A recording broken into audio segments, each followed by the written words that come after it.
Hello, everybody, and welcome to this masterclass, the first of series 2, just before our amazing networking event. Thank you all so much for joining us either live or through YouTube after the fact on a video on demand. I'm Will from Hitmarker, and I'm really excited to be here opening our second networking event. I'm going to be talking to you all about different contract types and what to look out for, and some of the positives and negatives of certain opportunities.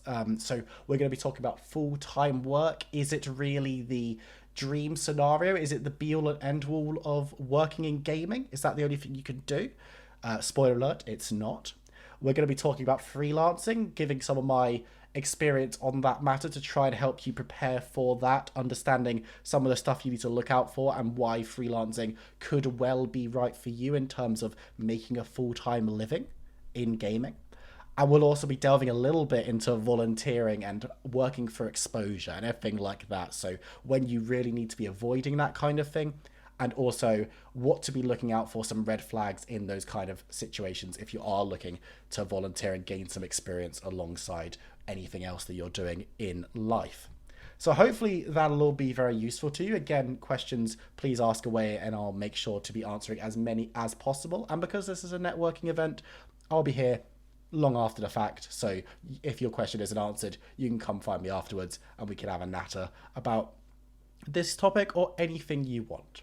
So let's get straight into our first real talking point. When you think about the job hunt, when you're talking about what you want to be doing, and when we hear people talking about what they want to be doing, the vast majority of people always come in with the idea that full-time is the dream endpoint in their gaming job hunt. The idea that they want to be a full-time staff member at a big gaming studio, a big esports organization, or whatever they're doing. This is, of course, for a number of reasons. The idea of working full-time being so secure, so safe, such a great opportunity to grow somewhere is obviously very, very appealing. And we're kind of conditioned, I think it's quite a traditional thing that you want to go through your education, however far through you go in that, and then get yourself a full-time job that you can stay at. You can move around the industry within different full-time positions, but that's kind of how you do employment and how you do your professional life. And that's compounded with the fact that a lot of the opportunities that will pay you enough for you to comfortably live on and to have a consistent, you need this money for house, family, dog, whatever you want in your future, full-time is going to be the thing that overwhelmingly allows you to do that, at least in the way that you traditionally do your job hunt. So this is kind of the expectation, the standard, as it were. But we're going to be talking about, we're going to talk about how a full-time opportunity is amazing and why you should definitely consider it and why for many, many people it is the right decision. But also a couple of the drawbacks, a couple of the things to consider in terms of maybe this isn't perfect for you right now, or maybe this will never be a perfect opportunity for you. Because we've also spoken to many people in the gaming scene who full-time just wouldn't work for them. So we're going to try and share some of that information with you today. So with the dream being full-time, what are some of the great things about full-time employment? I've got to say I'm a full-time employee here at Hitmarker and I absolutely love it. The opportunity to go into something that's very stable, that gives you kind of a baseline in every sense. So in a full-time position, first of all, you're getting a monthly salary or you're getting a weekly salary. However often you're paid, you know how much money at a bare minimum is going to be entering your bank account every single month. If you're trying to move out and live on your own, if you've got rent to pay, you've got bills to pay, if you've got dependents, so if you're having to pay for medical care, if you've got to pay for a family, having that consistent income coming through every single month without fail is going to be very, very appealing. It's going to be very, very important. And I can completely understand this, especially if you want to make those traditional life milestone goals that a lot of people talk about. The idea of going in and wanting to buy your first house, for example, or wanting to buy a new car or anything like that. Even taking big fancy holidays that a lot of people really want as those milestone goals in their life. Having a consistent salary allows for you to save to do this. It allows for you to pay stuff like mortgages that maybe if you were a little bit less secure financially, you'd be a bit more worried about. Or if you didn't have that money coming in every single month, you might be concerned about where the next payment is coming from. Full-time jobs prevent that. It also allows for internal progression and career growth much more than other job types might necessarily lend themselves to. If you join a company at an entry level or a junior level on a full-time position, you're with that company 35, 40, however many hours a week. You're working with these people consistently. You're growing your reputation within the company. And so when it comes to promotion or moving up, if you've proven yourself capable, and I'm sure most of you are very, very capable in your fields, they're going to look at you and think, maybe this person could do the next level up. Maybe this person could be our intermediate, our manager, whatever needs to be filled. And if you're coming into a company to do short-term work, that's much less likely. And if you're going from a full-time position into something higher up, you've got to imagine that's going to be more financially secure and more beneficial to you overall than where you were at. Whereas if you're doing something that you're going in from a part-time to a full-time, yes, that can happen. There are plenty of cases where freelancers join companies full-time and get into very senior positions, very technical positions. But in a full-time way, we see it much more consistently. And it's much more something that you can not necessarily bank on, but it's something that you can plan towards. If you're like, yes, I'm going to be the best person at my job, I'm going to consistently output really high quality stuff.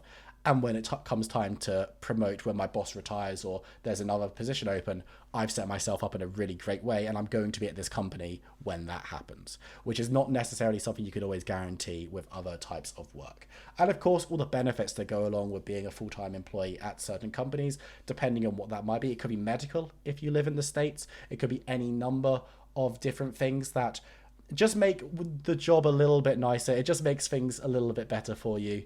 That if you're freelancing and coming in for a very short period of time, you might not be provided. Now, of course, this all sounds really great because it is all really great. We're not sitting here, I'm not coming at you today saying you should not be looking for a full-time job in gaming, because we know that a lot of the really great jobs in gaming are full-time. Companies, by and large, they like having full-time employees, especially some of the big ones, because they like having people they can bring in, they can nurture, they can grow, and that aren't going to be able to just leave the company as soon as they've got value, right? If you're an entry-level candidate and you're being trained and supported by a company, that company then wants to gain the value of that training and that support and that nurture. Whereas if they're less likely to do that with someone who's there for 3 months or who's there for one project, because that person is then going to leave. Their contract is going to expire. Yes, they can try and get them back in, but if that person is a freelancer, a free agent, they might decide that there's more money elsewhere and take those trained skills to get a different opportunity. Whereas a full-timer, yes, you can do that, and that's what career progression is, but it's much less likely because you're not going to be out of contract, able to just walk off and find your next opportunity. But let's talk about a few things that you want to consider right now. So think about where you are right now as a person. That full-time might not be the perfect opportunity for you, or looking at full-time roles in terms of application might not be perfect for you. I want to stress that looking at full-time job descriptions and researching the job market, even if this stuff applies to you, is still very, very good. It's something that we always recommend, especially for students and entry-level candidates. There's nothing wrong with going into a senior level job description or an intermediate job description and just looking at what they want, looking at what is required to reach that goal, because then you're going to be able to direct yourself perfectly to what someone wants and what a company wants, so that in the future, when you get the experience that you need, everything else has fallen into place as well, and you're the perfect candidate. But applying for those roles is very different from just looking and researching and understanding what the market desires and what the market wants. So if you are currently a student, or if there is something else that is going to take up a lot of your time that you need to do, so if you're a carer for an elderly relative, if you're unable to commit to a working schedule, and that doesn't necessarily mean that if you're busy in the middle of the day you can't find full-time employment, because there's night work, there's flexible employment that is still full-time. But if you're a student and you're having to put in X hours into your university degree, you don't really have the flexibility available to take a full-time job necessarily. you're already committing so much time into one thing, and adding a full-time job, 30 plus hours into that, if you can physically do it, that's very impressive. But you've got to remember stuff like burnout, stuff like having a social life. And there's a lot more in life than just going in and getting money and doing a job. That's not something that you can only focus on. Because if you do that, then you're going to miss a lot of great opportunities. You're going to miss a lot of what life has to offer outside of that. And it can be very draining. It can be very difficult. You need to look after your mental health. You need to be doing other stuff. So even if you think you can do it, think about whether it would be the best and healthiest thing for you. And as someone who went through a university degree, adding a full-time job on top of that would have been very, very difficult. I've lived with people who had part-time jobs on top of degrees who found it very, very difficult. And it's something you can consider, but always be very wary about how valuable your time is. And if you can afford to not put all of your focus into your studies, or not put all of your focus into something else that is currently consuming a lot of your time. It's not a hard and fast rule. There are people who make it work and are very successful, but that's not always the case. Full-time opportunities, as we have said there as well, are often less flexible than opportunities that you might take as part-time or freelance, which we'll be talking on in a couple of minutes' time, where you'll quite often be expected to be working for a set amount of time at a set time, potentially in a set place, and it's not going to be a case of stuff changing all the time. If you're working at a game studio, we're seeing a lot of game studios. Yes, quite a few are going to a hybrid model where you can work remotely or in studio, but a lot of game studios are starting to move back into these locations. So being a full-time employee often means that you need to be going into a studio if you're developing a game, or going to a location and doing a job. Or you need to be online between 9 and 5 doing a job. As you said, if that doesn't fit with you, we said that if it's a case of you're a student, so you'll have lectures at that time potentially, or if you're a carer and you need to be doing other stuff at that time, you can't always make that work. And some people don't want to make that work. Quite a few people enjoy the flexibility of doing other stuff. I enjoy being able to explore different areas. In a full-time position, you're quite often doing your job. You're doing what's described. And yes, there can be loads of variation in that. My job at Hitmarker, for example, I do a lot of different stuff. So I'm never just locked into one particular job or area. But for a lot of jobs, you might just have to be doing one thing, and you can't explore and say, oh, I actually want to try and see if I can get a job in this thing. Or if you're in game development, for example, you're going to be making one game for a very long time. Freelancing and just helping out in that kind of area means that you have a lot more variety in your career. Lots of people find that very important to them, and it's whether it's something you're willing to sacrifice. Again, this is not hard, fast. If you have a full-time job, you'll be doing one mundane task over and over again. That's not how that works. And within gaming especially, there's lots of variation. You'll be doing a lot of different stuff. There'll be lots of different problems to solve and tasks to complete. And not all of them will be super edifying, the most exciting thing you've done in your life, but a lot of them may well be. So if you're someone who needs change, can't stick on one project for too long, or can't commit to, if you think about being in the same place for 5 years, if you can't picture yourself doing that, then maybe a full-time position isn't the optimal for you. So we've talked about what's good about full-time. We've talked about what's not necessarily so good for full-time. Hopefully I haven't put you off for searching for full-time positions. And hopefully most of you will still be like, yeah, this is something that I would consider. Because it's not a case of you could only look at full-time. You could only look at freelance. You could only look at part-time. You could only look at contracts. That's not how the job hunt works.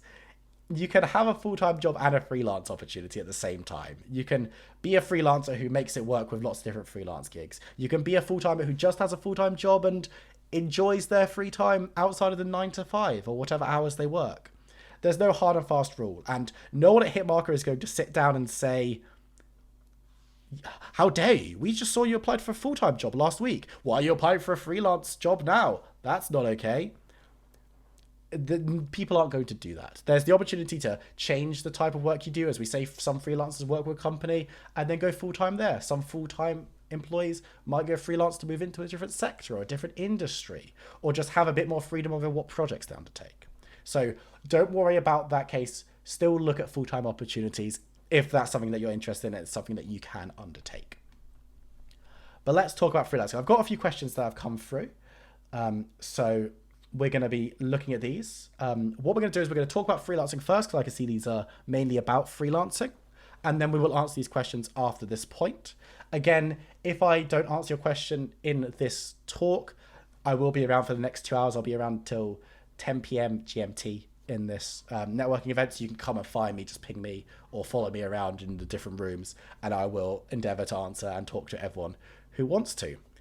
But freelancing, what is it? Freelancing is where you're going in, you're working for companies or for individuals, you're working jobs, but you're not tied to that company in a full-time capacity. We'll talk about contracts and how you can be protecting yourself in a bit, but it is generally, there's much more freedom, there's much less certainty, there's much less stability potentially, but the potential is definitely there. The first thing to note, freelancing isn't free. There's not a reference on the free part of this. You should be paid for your work if you're a freelancer. This is not a voluntary thing. You should know what you're worth, because we talk about how much it sucks that companies will sit there and say, how much do you want to get paid?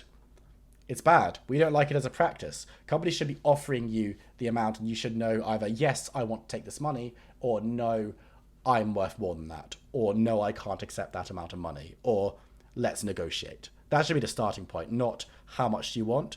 In freelancing, that is much more prevalent. You need to know your worth. You need to understand how much you should be getting paid.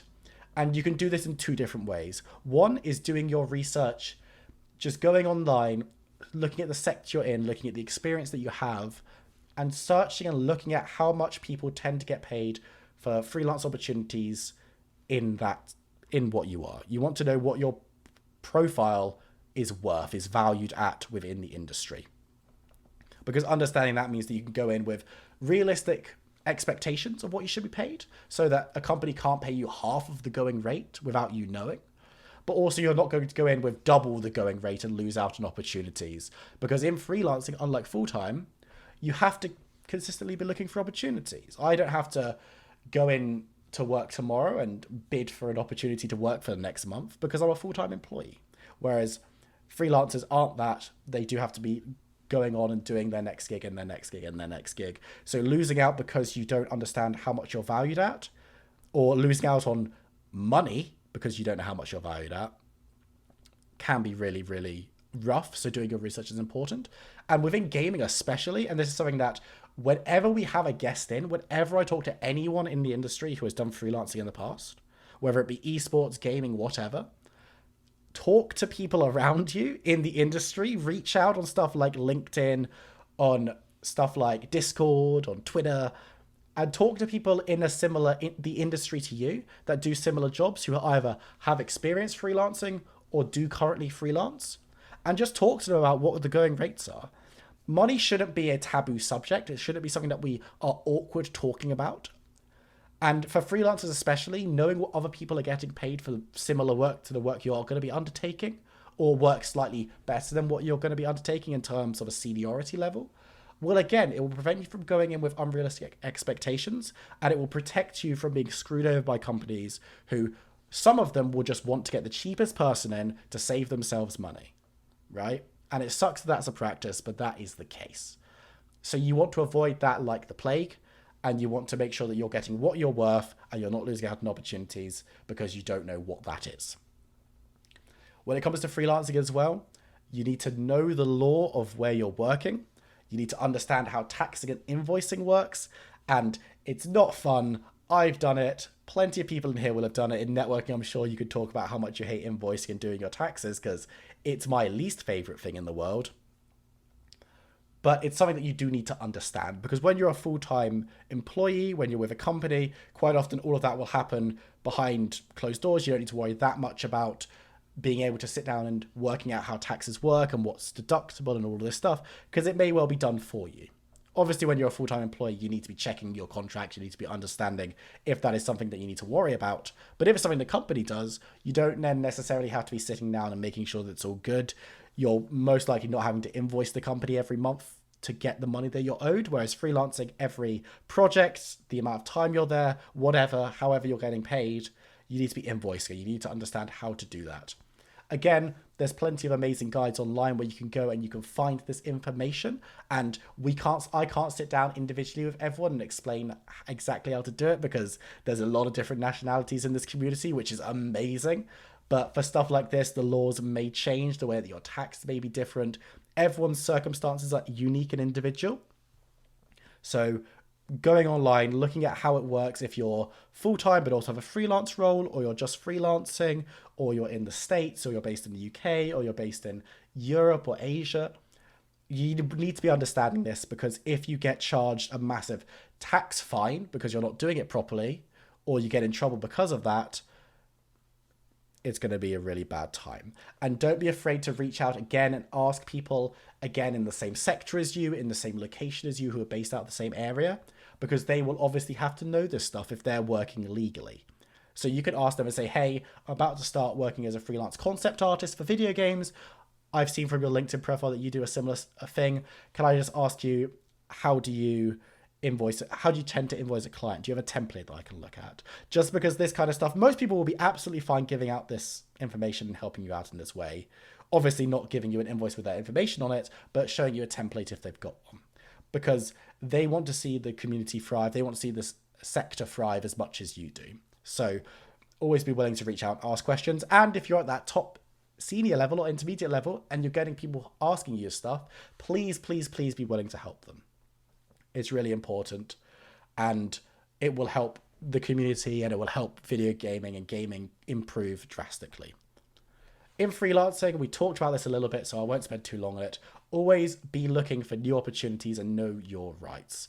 Always have a contract. So many companies will get you in and say, we're going to pay you X amount of money to do this thing, or we're going to use you for X number of events or days and do this thing. Get a contract, get that written down and signed in a legal way, because then they can't then sneak away. And working without a contract, the security there is non-existent, because you have very little protection and defense in those situations. You have some, and again, understanding what your legal protections are when you're freelancing, wherever you're based, is very important. But having a contract written down means that you can go and you can say, this is how much you need to be paying me. This is how it needs to be paid. These are the things that I'm going to be doing. You can't be making me do this. Or you have only paid me half of what I'm owed. It says here exactly what's going on.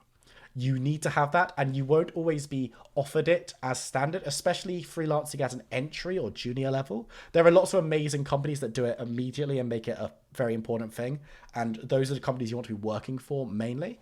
But there are companies where you have to push a little bit and say, hey, can I get this in writing? Can I get a contract so that we can both sign it? And there will be many companies as well. From experience, I've experienced this, where it might just slip their minds. Not the most organized companies necessarily, or the most professional.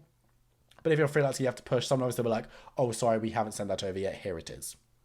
Or we're just making an amendment. We'll get it to you in a couple of days. And then keep pushing, keep pressing to make sure that you get that protection. Things in writing are always better than verbal things, but things on signed legal contracts are always the best. Understanding when you're in a contract, what that means for you as well before signing it is very important, because as a freelancer, you might want to be working multiple gigs at the same time if you're able to do so. So if you're a full-time employee and want to pick up something on the freelance side, make sure you understand what the full time contract that you're currently in will state, and understand, can you legally freelance? Are you able to do so? Is there going to be clash? Is there a non-compete and you're in the same industry? You want to know all of this before you get into negotiations on a freelance contract, because then you'll have issues, and if the full-time role isn't happy with you freelancing, then you've got a problem.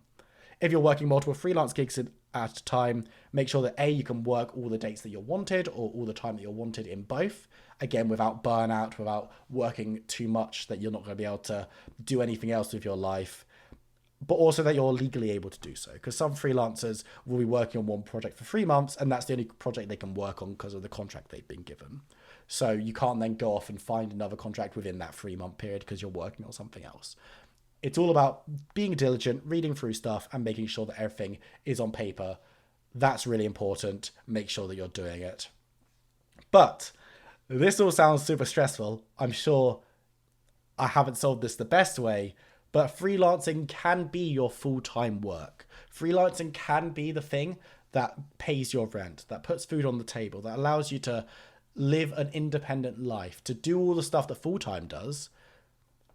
Or it can be a side hustle. It can be something you do alongside full-time employment. It can be something you do alongside studying as a student. It can be something that you do multiple freelance jobs and you don't do them all simultaneously, but you're just earning a little bit of money on the side kind of thing.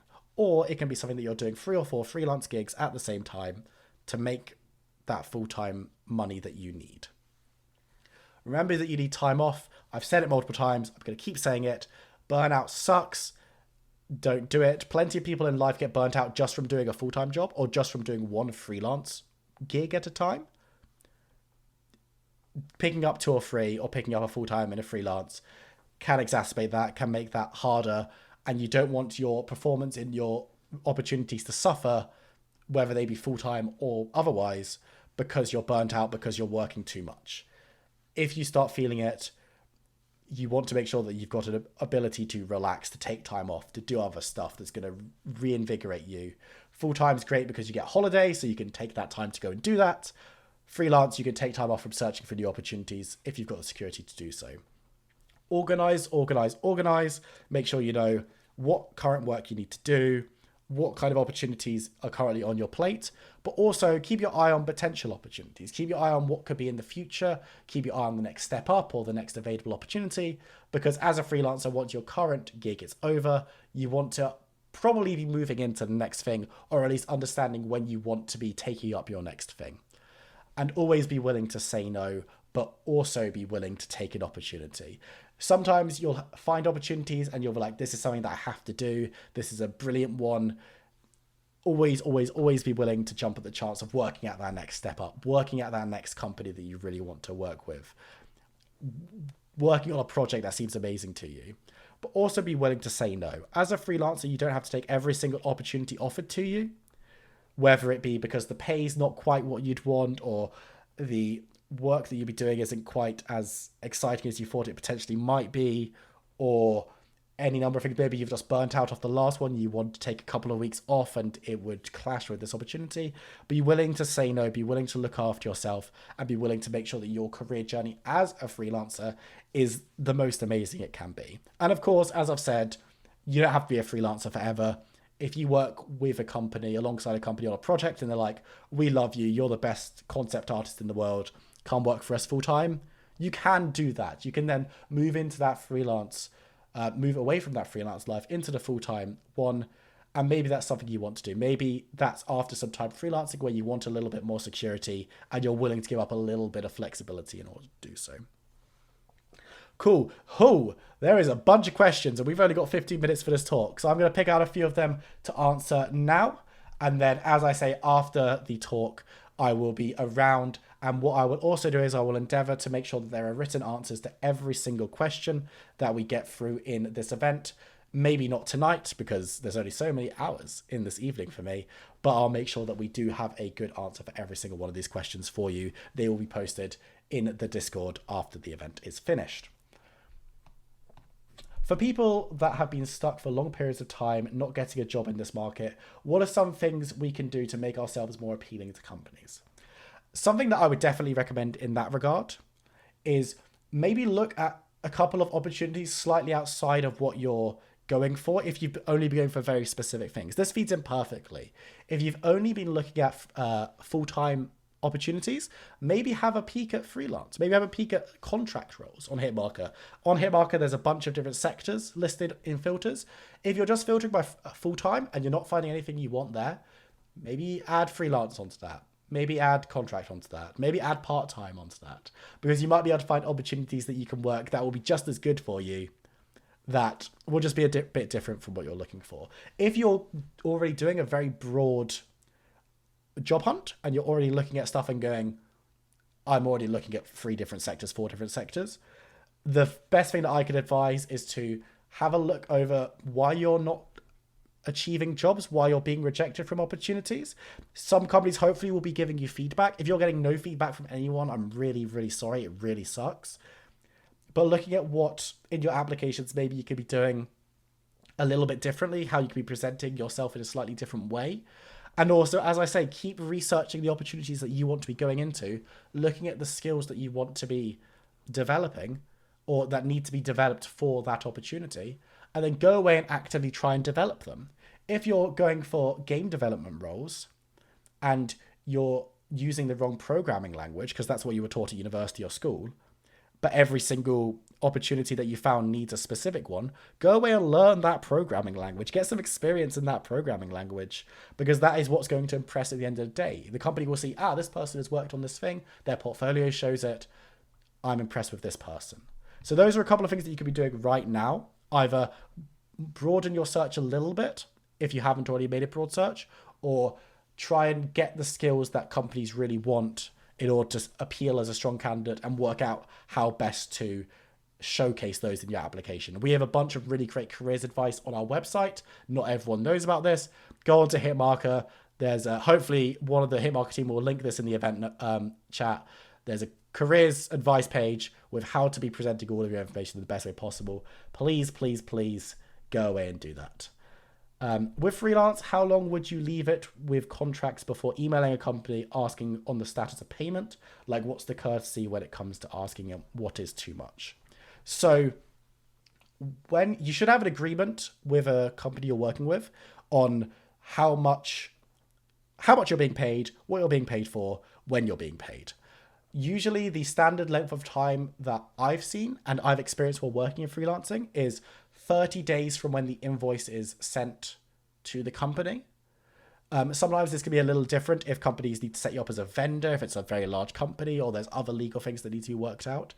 But by and large, you want to be having that conversation with the company before your invoice is sent, before the work is even complete, because you want to be able to know, right, I'm going to be paid within 30 days. A lot of freelance agreements have things that say I need to be paid within X amount of time, or I'm going to start charging interest. That is not something unreasonable. A lot of companies will allow that, but that's a communication that you need to have with them.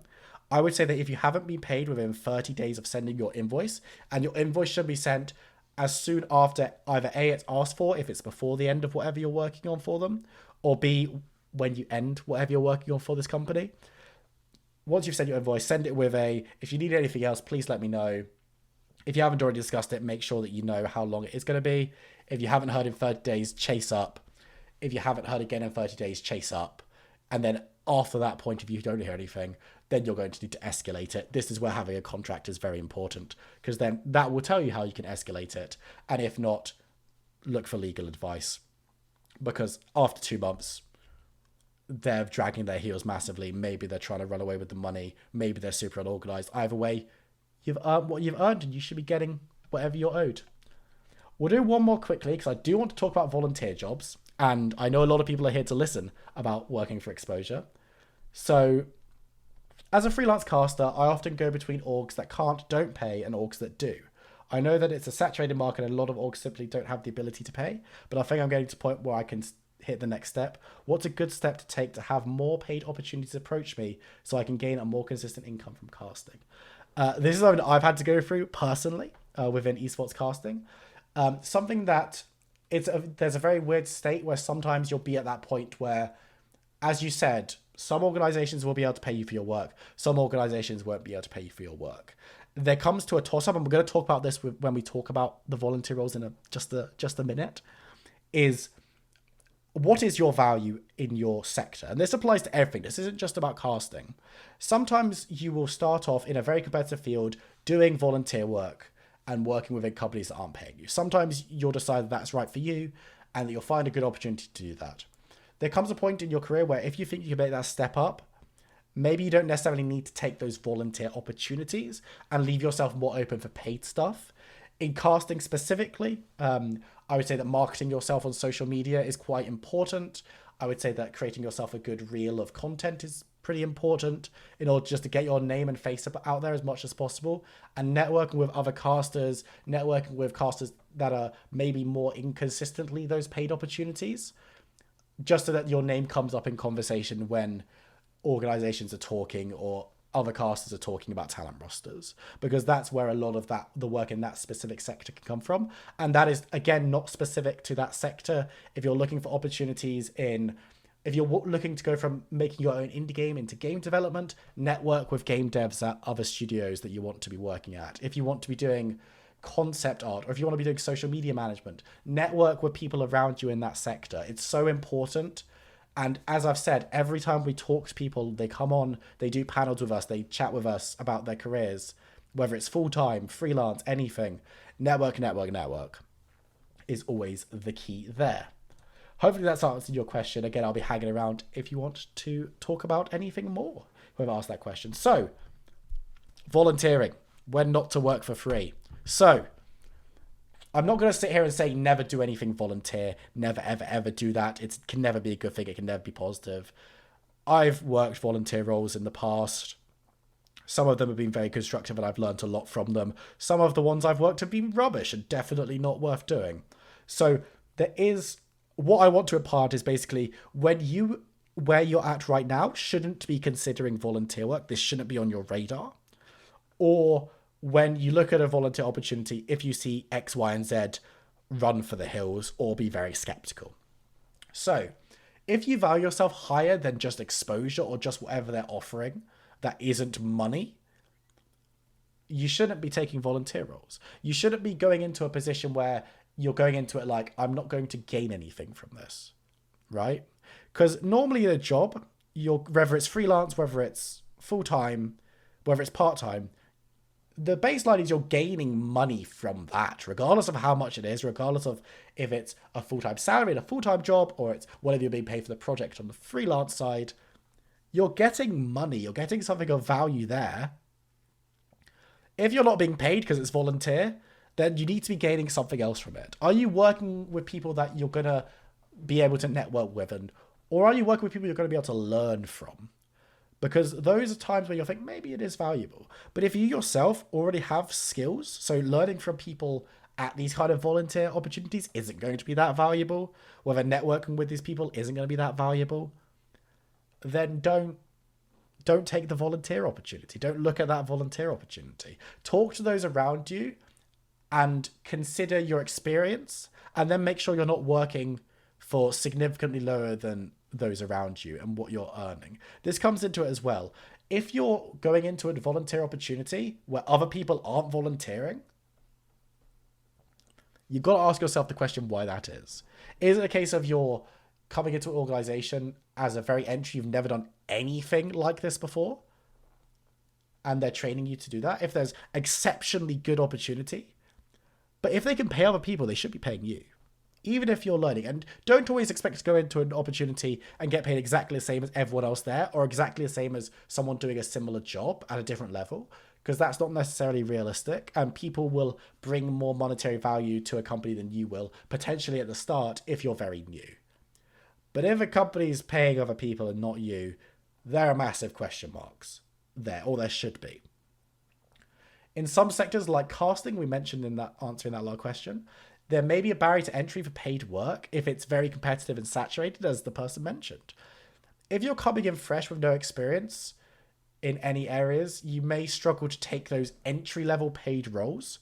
So there are roles that are designed for newer people coming in where they get paid, or they're paid either a freelance. We see this a lot in freelance, actually, where there'll be those entry-level paid roles which are paid less than the necessarily going rate for professionals in the field, but are still giving some money, right?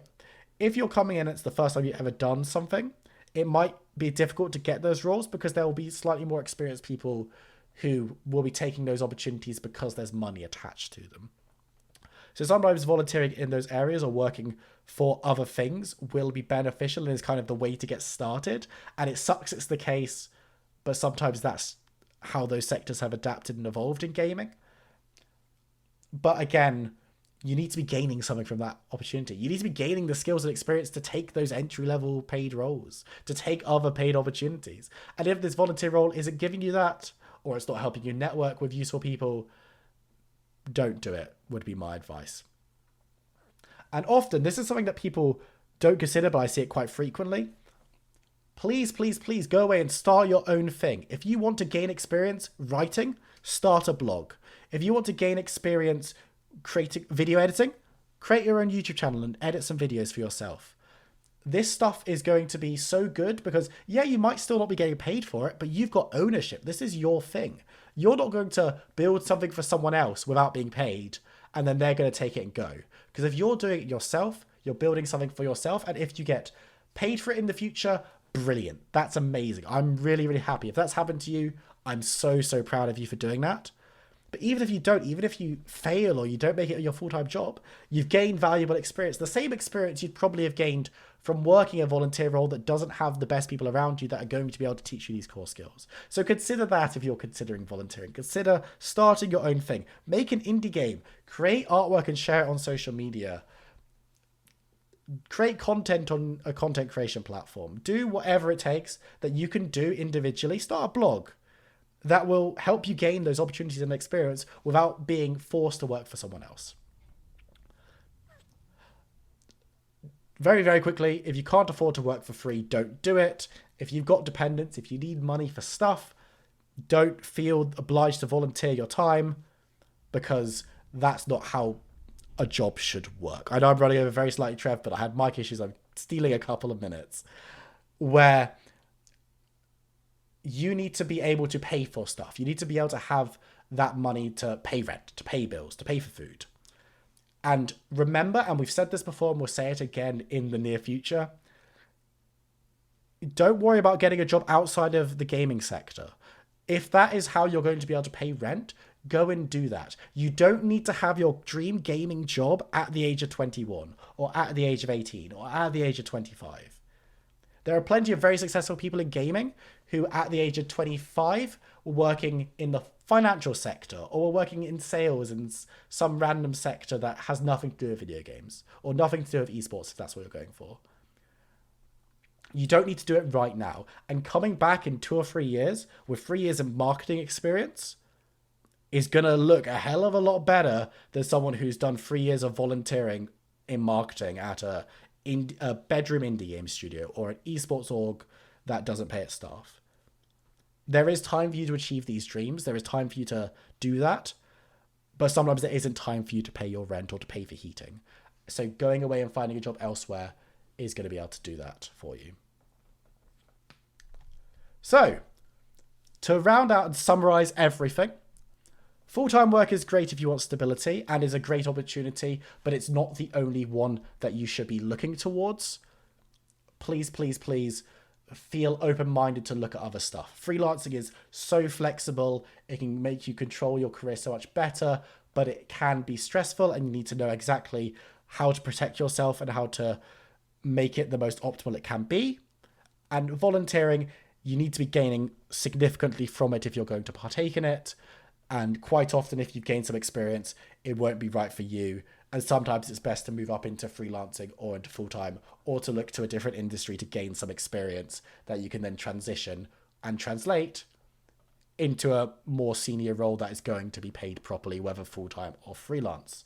Apologies for running slightly over and apologies that I didn't get to all your questions. As I say, I'll be hanging around for the next couple of hours somewhere in the networking space. So if you've got a question that you've asked in chat, in text, but I haven't answered, drop by and ask it to me. I'll do my best to answer. If you want to be networking with other people and don't want to be talking to me face to face, don't blame you. I'll get written answers to all of this stuff in the coming days so that everything will be answered, and I'll make sure that is publicly available somewhere on this Discord, and I'll let you all know when it is.